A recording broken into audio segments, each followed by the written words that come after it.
Hello and welcome to Food Rebels. This is the show that's dedicated to the more rebellious side of the food world. We're all fed up with big corporations making bad decisions for us.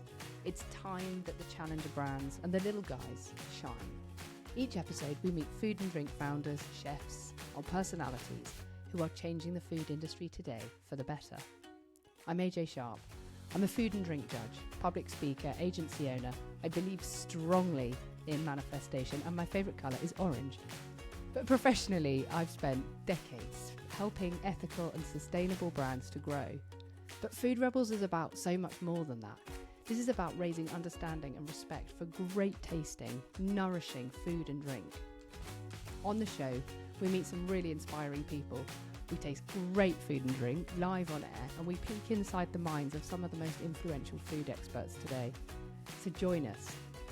And if you want to show support for the show and the inspiring guests we have on, the best way is to subscribe, share, and drop a comment below. Hello and welcome to Food Rebels this week, a special summer holiday edition. We have got one of our old favourite co-hosts and presenters on, Dhruv Baker. Welcome back, Dhruv. Good morning, AJ. Thank you. Wonderful to be back, and thank you for having me back. It's been a long time since you've come and been on the show here. I think you were on for a really amazing episode. I seem to remember the Smoking Brothers when you owned Tempest Foods. Correct, yes.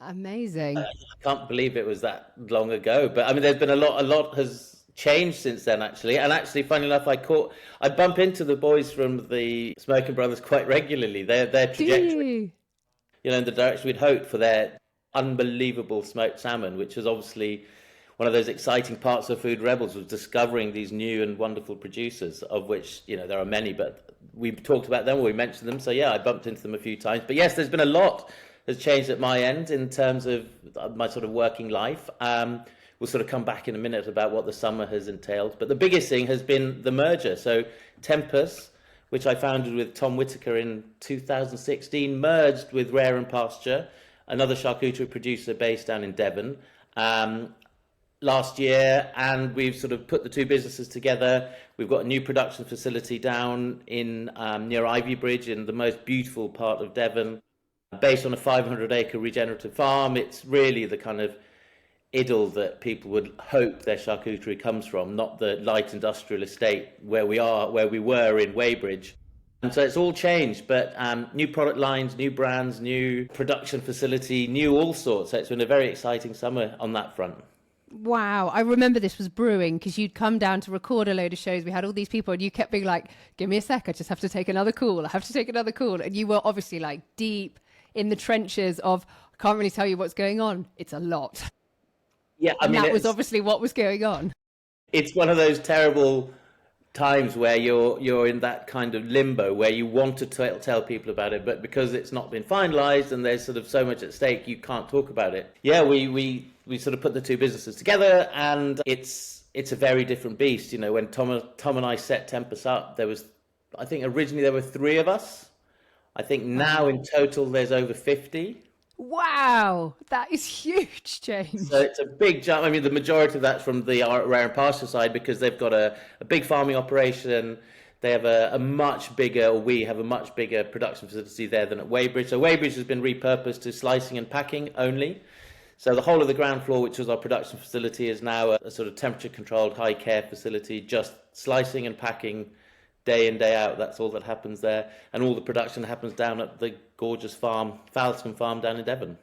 Amazing. So all of your beautiful products that we tasted on that show, and you actually gave me some lovely samples that I took home, and I've literally honoured and had in the most amazing meals with friends. You still making all of those really beautiful different kind of sliced meats, and can we still buy Tempus Foods in the same way? Yes. So Tempest Foods still exists as one of the brands. So within the Rare Pasture group, we've got Tempest, we've got Rare Pasture, we've got Blackfoot, which is a range made from Iberica or Spanish Blackfoot pigs that Brett Graham from the Ledbury brought over during lockdown. He's got this wonderful farm where he rears these pigs you'd expect to find in Spain, and they are soya free and they're outdoor reared, and they are fed instead of acorns, which you do in Spain. We feed them, or they're fed pressings from a rapeseed oil operation. So we've got these 100% Iberian pigs, with which we make a range of charcuterie, which goes to the Ledbury, but we also sell that. So, the charcuterie world in the UK has come a long way. If it was made here in the country, that was enough. But now we're talking about feed-specific, breed-specific, soya-free. All of our beef is regeneratively farmed. So it's come a long, long way. And a lot of the work we've done has been on the supply chain in terms of animal welfare, how the animal's reared. So for us, it's been a dream to be able to move to an operation where we can have that vertical integration to more control along the whole process.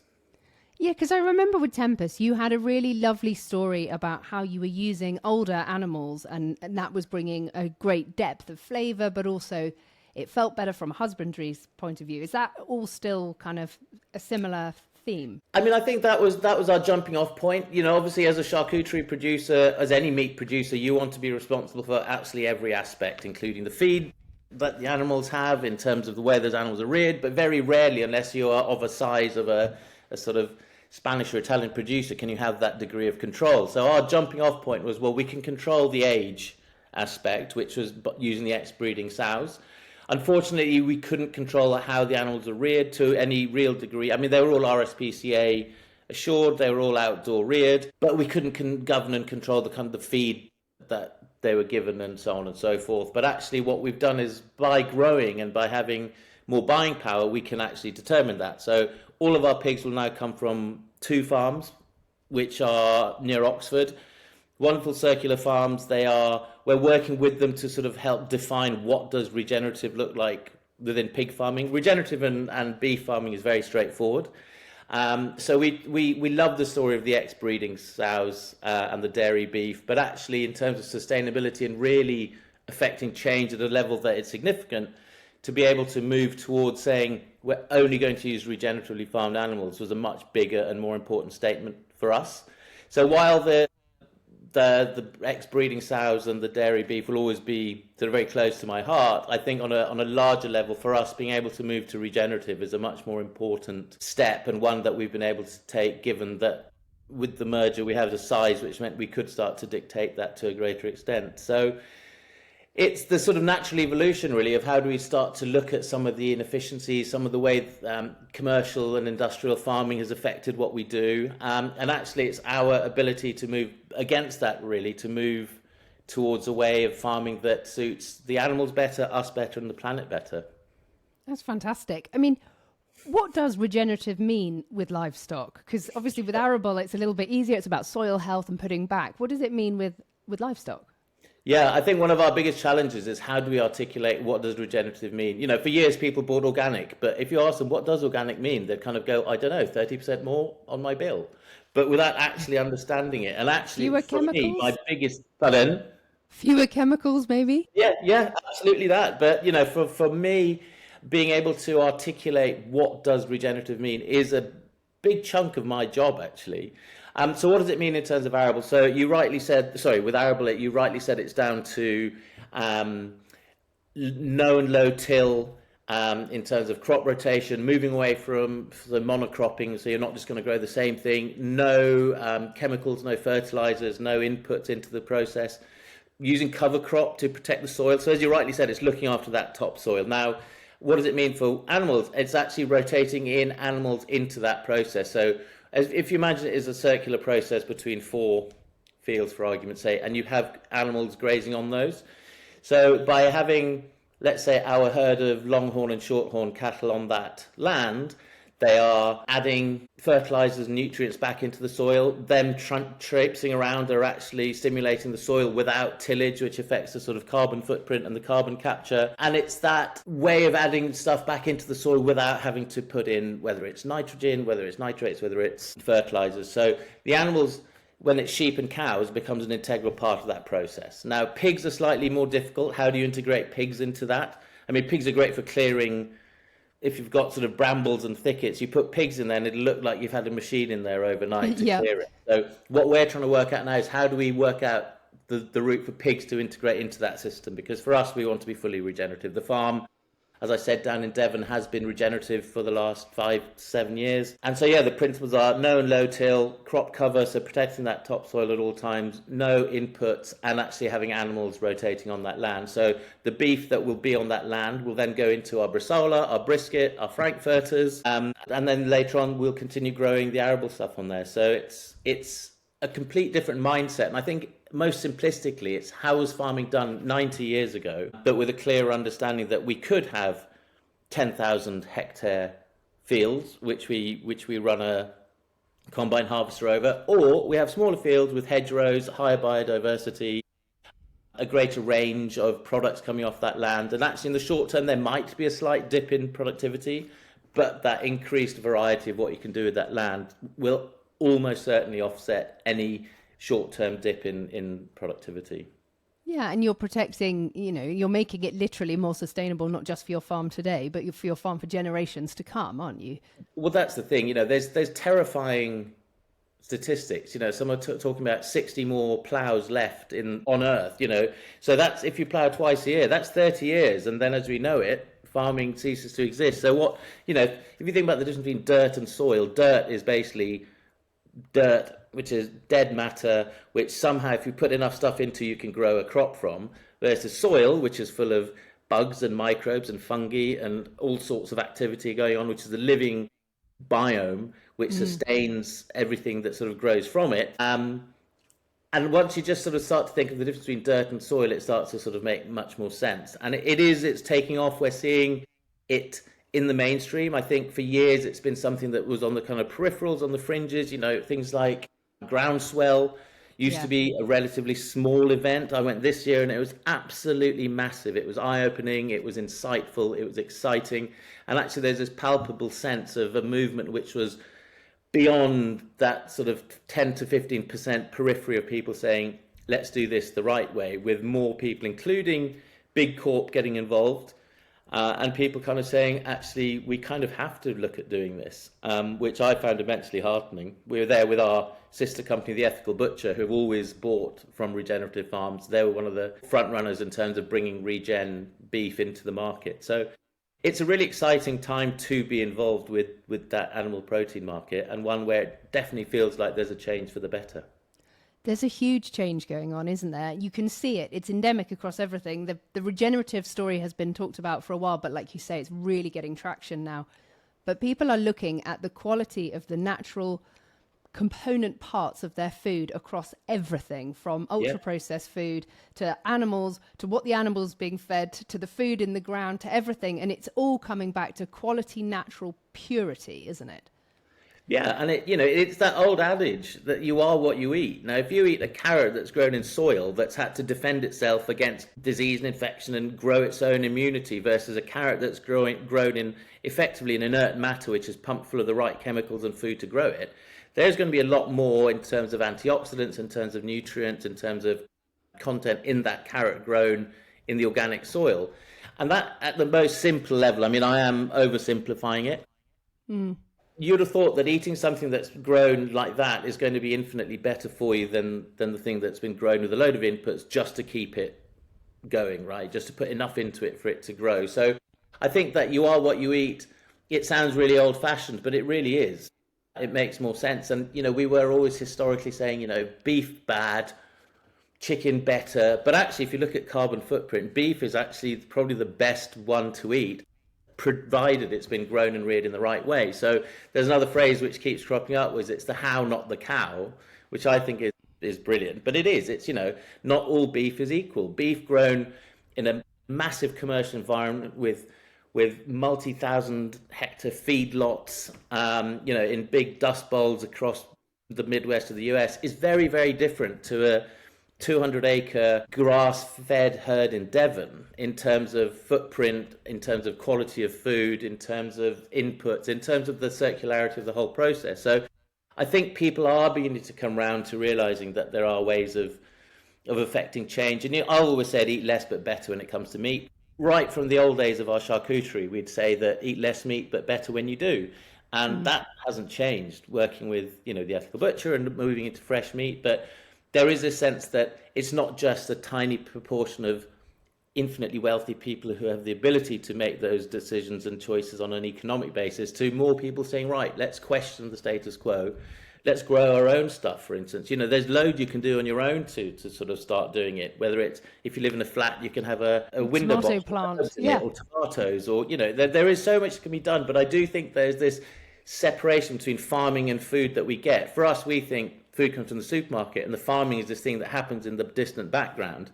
And I think what Regenerative does is it brings the end user and the farmer closer together. Like him or loathe him, what Jeremy Clarkson has done with his shows really has put shone a spotlight on farming, and has really brought a lot of the issues facing it to the fore.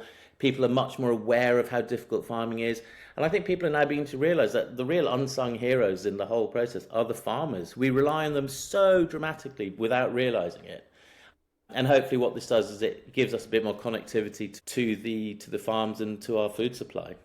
100%. I think what you were saying there about talking about different foods grown in different mediums, it just, how I love being a bit woo-woo, I just can't help it. It's who I am. But there's literally like a vibrational nature to these different foods, isn't there? That's something that's been grown hydroponically under a UV light in a, underground basement can't have had the same amount of goodness and good vibration as something that's grown naturally in a field in good soil with birds and bugs and bees all around it. It literally can't. It must be different. Yeah, we just can't measure it yet. Something says this has to be better, and we're right. We are connected in some way, however woo or however not woo you are. We are connected to the planet, and there is something that says there is an undeniable greater degree of connectivity to something grown naturally versus this hydroponically grown, super specifically fed with a little puff of water and the right inputs, to a carrot that's grown in the dirt, that's in the healthy soil. So you're absolutely right, and I do think there's this crossover where historically it would have been, it's the woo-woos only do organic and this or that and the other. There does seem to be this more not mass market, but a greater appreciation that there is something here which sort of transcends those boundaries between what people deem to be, you'd only eat this if it was grown under moonlight with a horn full of cow manure shoved in at the far end with one rose which told you when the aphids would come, versus the sort of naysayers. And I think this is that great, if you imagine it as a kind of Venn diagram, there is greater crossover between the two sides. However route you take to get to it, there is an undeniable amount of empirical evidence now showing that regen is undeniably the better way to go, assuming we can make it commercially viable. And that's the key to it. It's all well and good saying, if you rear this cow and you massage it and you feed it this and you do that with it, it costs you £10,000 a kilo. That doesn't do anyone any good. Whereas if you can make it commercially work, then I think that's it cracked, really. And I think there's hope we can start to kind of redo or repair some of that damage that mainstream commercial farming has inflicted on the planet, or that we've inflicted on the planet, really. Well, yeah, exactly. And through not buying the wrong things, we can really help with that. One of the things you really impressed upon me the last time you were on the show and we were talking about the different charcuterie you make, and I just thought it's something that's really useful for people listening to this, is actually how you identify really good charcuterie, obviously by Tempus Foods charcuterie. But you were talking about how to look at the different grain, the way it's been cut, what colours to look for in different pieces of salami or whatever it may be. And that was really fascinating. Can you tell us a little bit more about that? What should we be looking for in really good charcuterie? Well, I'd say one of the starting points is always look at the back of the pack.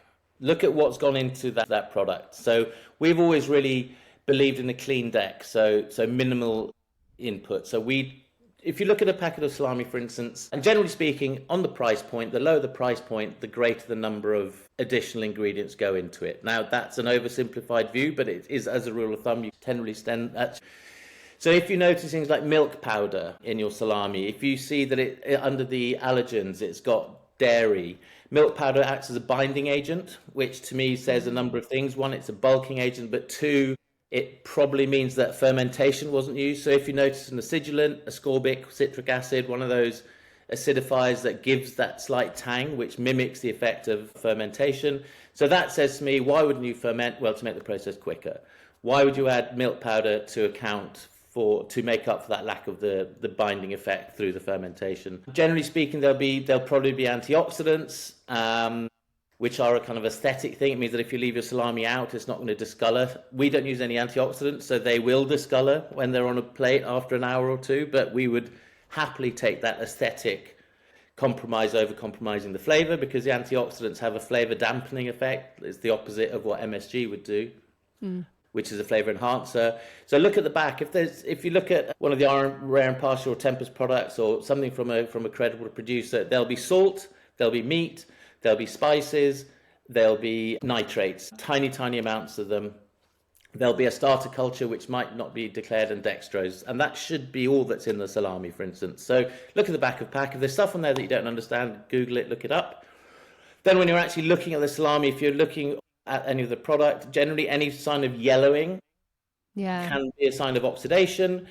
The one caveat to that is smoke. If it's a smoked product, you can have an exterior ring of sort of slight yellowing on the fat, because the smoke will discolor that. Gaps between the sort of various muscles could mean that air's got in and could discolor it.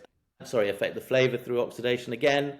A dark ring around the outside, unless it's been smoked, could be something called case hardening, which means that it's got too high an airflow or too lower a moisture content, which means that the outside dries too much to let moisture out from the middle, so the middle remains kind of quite wet. Oh, you do see that, don't you, where the kind of skin comes away from the outside, the casing? Yeah, so between the casing and the actually into the product, so imagine the casing's gone and there's a dark ring around the actual product. That can be a sign of something called case hardening. And actually, you see less and less of it as producers get better, but there's always elements to look for. I'm sure if you Googled things to look out for sort of technically with charcuterie, and I know there is an increasing number of people who are really genuinely interested in this kind of thing. It used to be that we just, like with cheese, we just assume that cheese is cheese. But actually, affinage completely debunks that idea. So the way that cheese is matured and aged has a fundamental effect on that product. It's exactly the same with charcuterie. You could make the perfect piece of charcuterie and then age it badly, and you've ruined it. Or you could take a perfectly cured and aged and produced bit of charcuterie and then store it badly, and then all of a sudden you've got a substandard product. So it's also down to where you buy it. If it's pre-sliced and in a vacuum pack or in a mat pack tray, chances are it's going to be pretty consistent. If you're buying it from a delicatessen, if they're slicing it to order, how they're keeping it, is it uncovered, is it drying out, is it sat on the side, is it in a wet fridge, all of these things. But if they are looking after it, it should be one of those supremely wonderful things in the world of food. Amazing. I mean, really good charcuterie and a really good cheese board with a sourdough loaf. I mean, you know. Good bread, good cheese, good charcuterie, and a bottle of something perfectly matched is as good as it gets, really. It is. Less is more. It's one of those things where the simplicity means you just can't better it. I don't think anyway. No, I couldn't agree more. But you have been all over. Thank you for explaining that, by the way. I think it's really helpful. It's really, really good to understand what you're looking for. But I have seen you popping up all over the place this summer. Have you slept? I mean, you seem to be cooking for a supper club here and on a stage at, with all of our friends from judging and different things, popping up on stages all over the country. What have you been up to? It's been a brilliant summer, and I think that's the beauty of what we do, is having that ability to be involved with food at so many different levels. So obviously the sort of day job is the commercial director for Rare Pasture. That's what I do. But actually, a really important part of it is things like judging with the Great Taste Awards or judging with the World Cheese Awards, and actually being involved with some of the festivals. So I host a couple of food festivals. I was at Rock Oyster for the first time this year. I'm invited by, actually, you should probably have Richard Burtonnet. Have you had Richard on your show before? No, he sounds good. He's supreme bread master from Bath, very French, annoyingly. Burtonnet bread. Of course. Burtonnet bread. So Richard is one of those annoyingly charming, talented, wonderful people who I've known for years. And he said, come down to Rock Oyster, which was amazing. What was it like? Pardon? I miss it every year. We're in Rock the week before the show.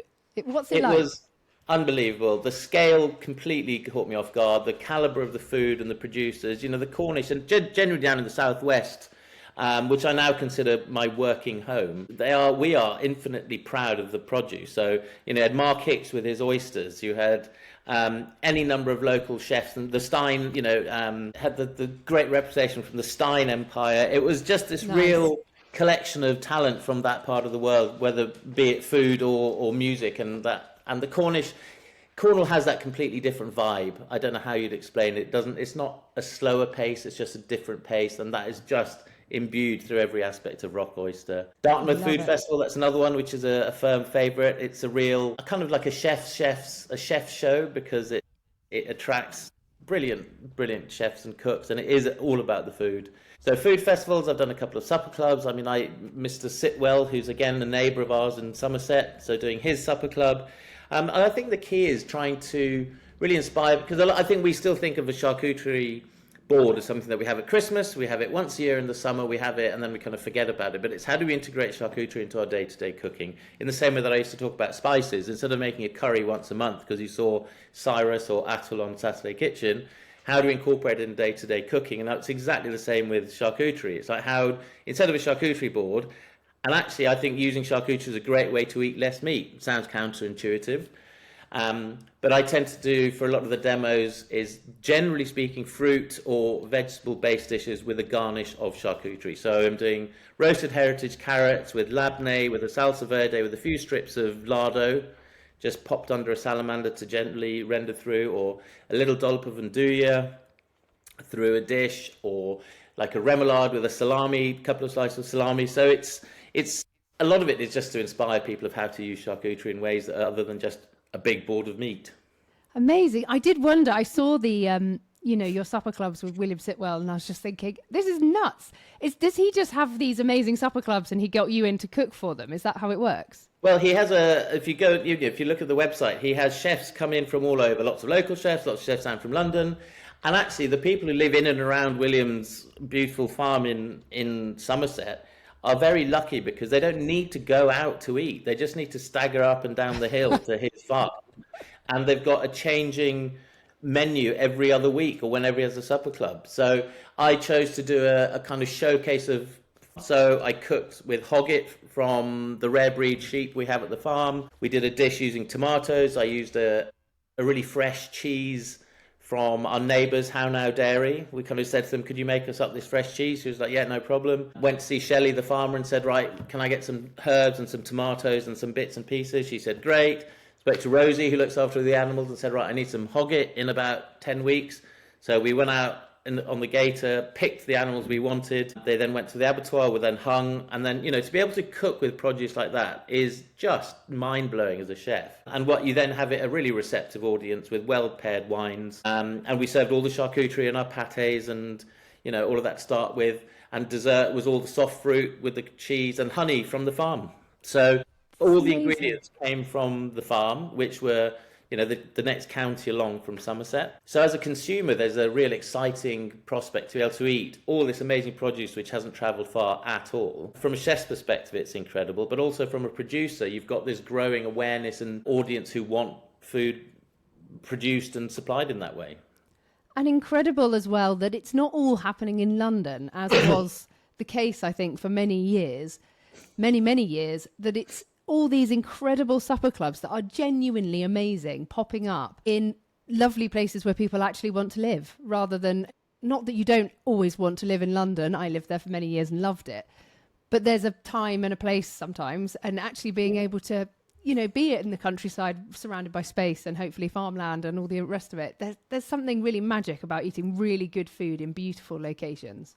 Oh, 100%. I mean, we said this when I was over in Kent when we filmed the last time, and the ingredients from some of the chefs we had, coffee from the roasteries in Kent to the bakeries and the fish, and you've got this decentralization of a lot of chefs that kind of, they cut their teeth and they've earned their stripes, or whatever cliche you want to choose.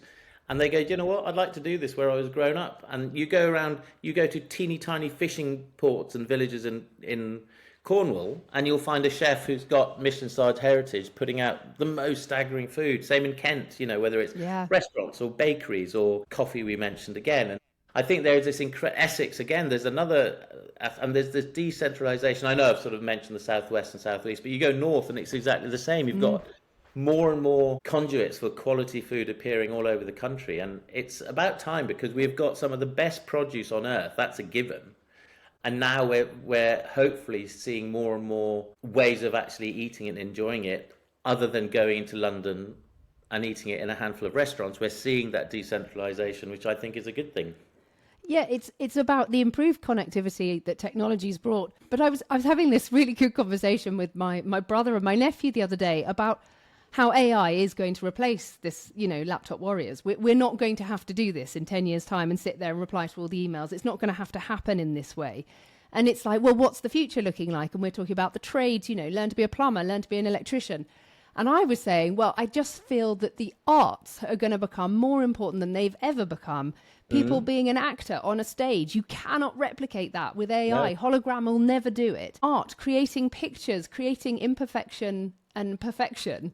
And food is so much a part of this. It's going to become, I think, even more an art form and a collective moment of people kind of being able to come together. And hopefully we'll have less and less sitting in front of computers and more creating beauty in this way. I think the word you've hit the nail on the head is creating. Creativity and creating. So whether it is you're making something tangible, whether it's a piece of art or an apple, yeah, absolutely. And we've been saying that, AI is going to be a huge driver in food, and a big fundamental part of that is going to be trust. And I think as someone, as a meat producer, trust is what will prop us up. People need to trust that we say what we do what we say, that the animals are reared the way we say they are, that the product is treated the way it is. And I think no more, it's most with animal produce. I still find it fascinating that if you go to a supermarket, there's probably 7 or 8 branded types of bleach. I mean, really, who cares what bleach you chuck down the toilet? But meat is still commoditized. It's beef, it's chicken, it's lamb. And you think, well, hang on a minute, how is bleach branded and there's that much variety, and meat is sold as meat? Where that should be the most emotive purchase there, and yet it's the only commoditized space left in the supermarket. Even petrol's branded. The one thing which should be the most emotive, given that a living being is involved in this process, is still commoditized. And what we're trying to do is put our imprint on it, saying, if we can add our brand values and what we believe into that space, then that's a good thing. So that trust means that if AI does your shopping list and sends you your choices and gives you your restaurant selections, if you then pick up the menu and it says a rare and pasture bit of beef or charcuterie or lamb, that trust, you can't fudge that, right? So yes, the AI cuts corners and speeds things up and this, that, and the other, but the trust is something that has to be authentic. And that's kind of our approach to it, really. Our owner is hugely tech savvy as well as farming based, so he's like ideally placed to be this kind of interface between technology and food. But he does say that the thing that will bind it all together is trust. And I agree with him, because trust is a value, right? You can't program AI to live a value, not in that way. Maybe there are some values you could get it to program to do, to always be accurate, to always be this, but you can't. You're right. Trust is a feeling. It's an emotive connection with another thing or another business, isn't it? Absolutely. It's so exciting. What else have you got coming up?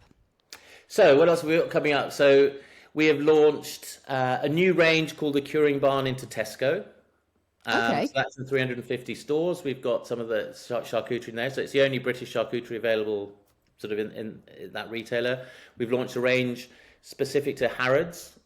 We produce all the British charcuterie for Fortnum's. We are about to launch in October into another retailer, which I can't sort of talk about yet, but it's a whole range of both air-dried and cooked and smoked, so pastrami and frankfurters. Nice. I've got high hopes for the frankfurters. I used to be pretty sniffy about franks and hot dogs. To me, it was the lowest common denominator. It was that kind of, the less said, the better, really. Yeah. But actually, I've probably become the strongest advocate on earth for the frankfurters we make, because it's essential. If you think of carcass balance, which is how do you use the whole animal, right? Everybody wants the sirloin, the fillet, the rump. Mm-hmm. All the other bits and pieces, I know I paraphrase, it's mince, right? A butchery will be successful if it sells as much mince as possible, because there's more mince than anything else off a cow. In the same way that once we've taken all the regen beef for our pastrami and our bresaolas and this, what else can we do? And the franks are what we do. So I think we are probably the only producer making regenerative, high welfare British frankfurters, which got two stars at Great Taste Awards, which in itself is amazing. So For it to work, everything needs to make sense commercially. Now, if you can monetize the entirety of that animal, not just the Hollywood cuts that everybody wants and finds super sexy. So how do you make a Frankfurter sexy? Well, by not filling it full of nasties. So ours are nitrate free, they are regenerative, they're high welfare, they're British, they're not full of rubbish. That to me means I can get those ready in 5 minutes and feed them to my kids and not feel bad that I've slightly cut corners to feed them something that's horrendous. Actually, if I know that I'm giving them something that's got no nasties and it's quick and delicious, I think that's win-win. So big plans for the Franks. We've got a range of pâtés we're putting out. We're launching our regenerative pastrami, which is outstanding. I think I've got a couple of videos doing the perfect Reuben sandwich.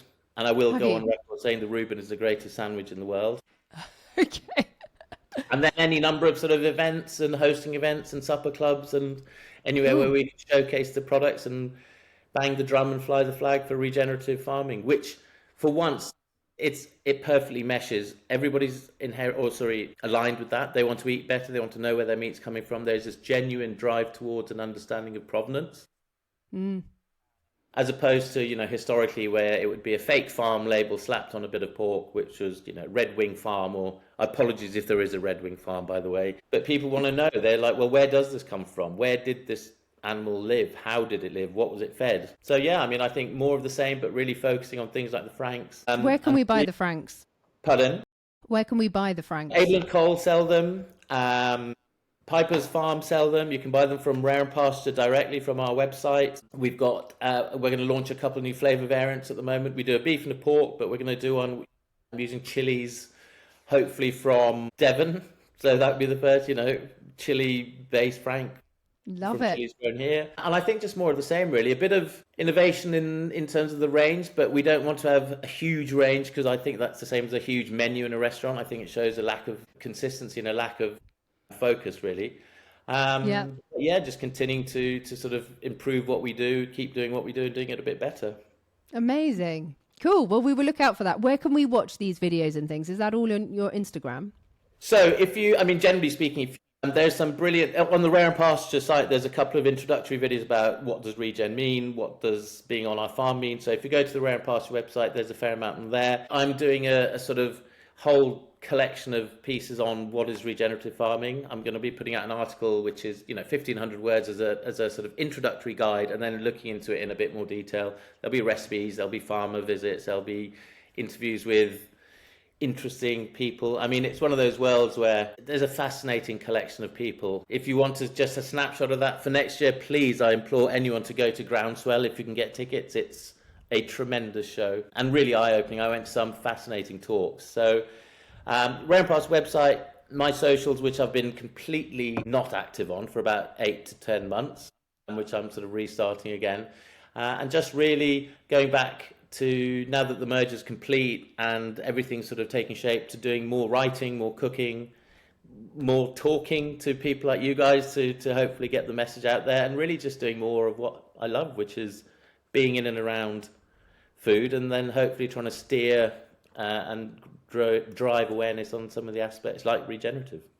Brilliant. Well, we will keep an eye out for that then. Thank you so much, Dhruv. Thanks for taking the time today. Thank you, AJ. My pleasure. Thanks so much for listening to Food Rebels. So you don't miss out on more brilliant brand recommendations, insider tips and inspiring interviews, please make sure you're subscribed to Food Rebels and drop a comment below. These simple actions, like subscribing or commenting, take just a few seconds, but they mean the world to us. And it doesn't just help Food Rebels, it really helps to support the food brands and personalities we have on the show, who are all trying to raise awareness. And if you know any brilliant brands, or food founders, or chefs, or campaigners who have a really great story to tell, then do let us know. You can get in touch with us either via our website, or you can reach out on social media. Our handle is @food_rebels_, and we love hearing from you. Thanks so much for listening.